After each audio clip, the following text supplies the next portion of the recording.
I got so much motherfucking design on right now. Break it down, bring it back, make it clap. I got 3 old thoughts, new block, wear that thing. Bitches on my line, and you know. Assalamualaikum warahmatullahi wabarakatuh. Perkenalkan, nama saya Arini Putri dari kelas PBSIE 2022 dengan NIM 220501501073. Saya akan menyampaikan sedikit cerita mengenai akhir masa Kerajaan Balusu Kabupaten Baru. Balusu memiliki nama klasik disebut Lemoe. Dalam bahasa Bugis, Balusu berasal dari kata Malusu yang artinya pakaian terlepas atau dengan kata lain maludung. Namun ada pula yang beranggapan bahwa Balusu berarti bekicot atau kalomang yang di dalamnya dapat dihuni atau digantikan oleh ketam yang lain. Hal ini sejalan dengan kedudukan rajanya yang silih berganti, sehingga dianggap bahwa Raja Balusu bukanlah pemegang kerajaan yang sesungguhnya, tetapi milik para uak di Lemoe yang berperan sebagai dewan adat yang mengangkat raja. Mereka disebut Tumbang Ade, Mangkasuwiang, yang memiliki arti abdi raja.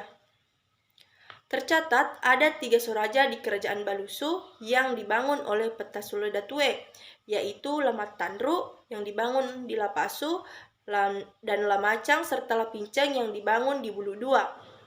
Soraja Lamat Tandru disebut juga sebagai soraja adat. Nama Soraja Lamat Tandru diambil dari nama kerajaan induk yang berada di Watan Sopeng.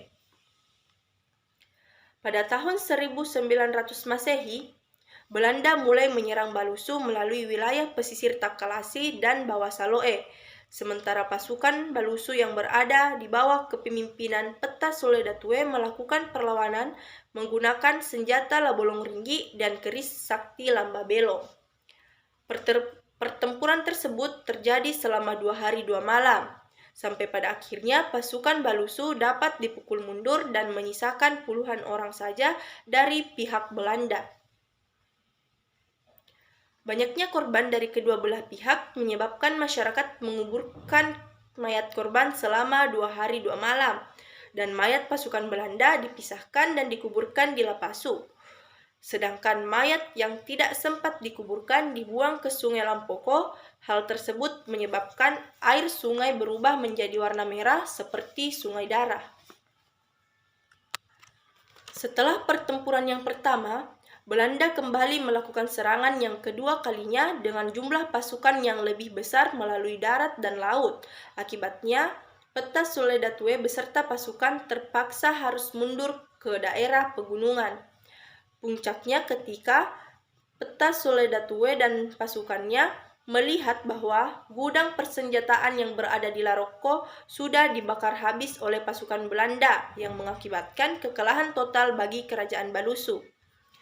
Saat itu pula, Soraja Lamat Tandru yang berada di Lapasu diambil alih oleh Belanda dan menjadi kantor serta basis komando militer Belanda.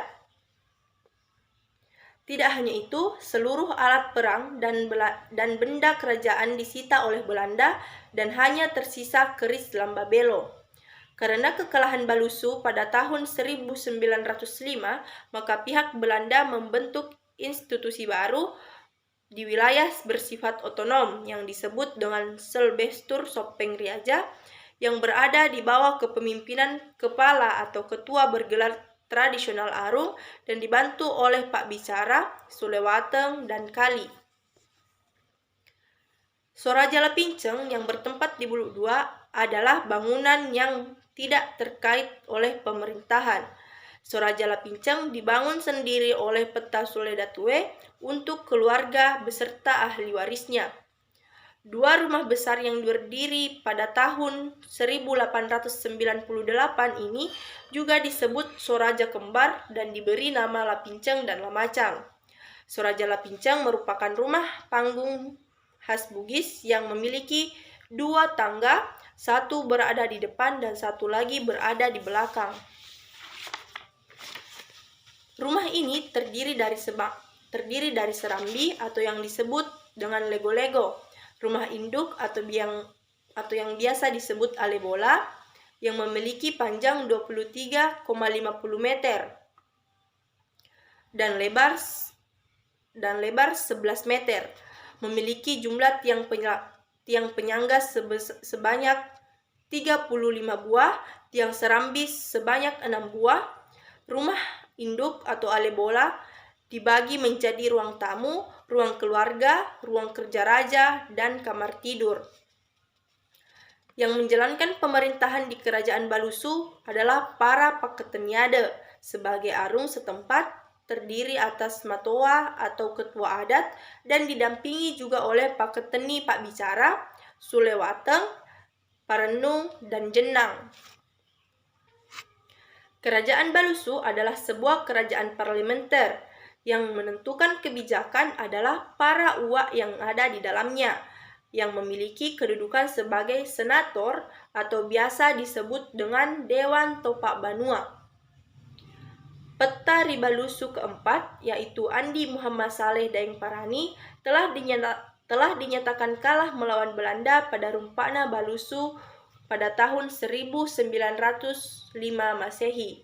Beliau melepaskan jabatannya sebagai Raja Balusu dan menolak untuk diangkat kembali menjadi raja oleh Belanda. Menurut beliau, penolakan terhadap penjajahan Belanda adalah harga mati.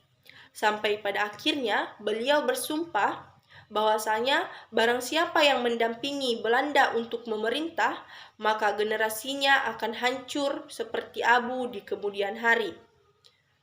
Peta Suledatwe yang dikenal juga dengan sebutan Basok Balusu atau Lacela Mata adalah Raja Balusu yang terakhir. Beliau mangkat pada tahun 1910 Masehi.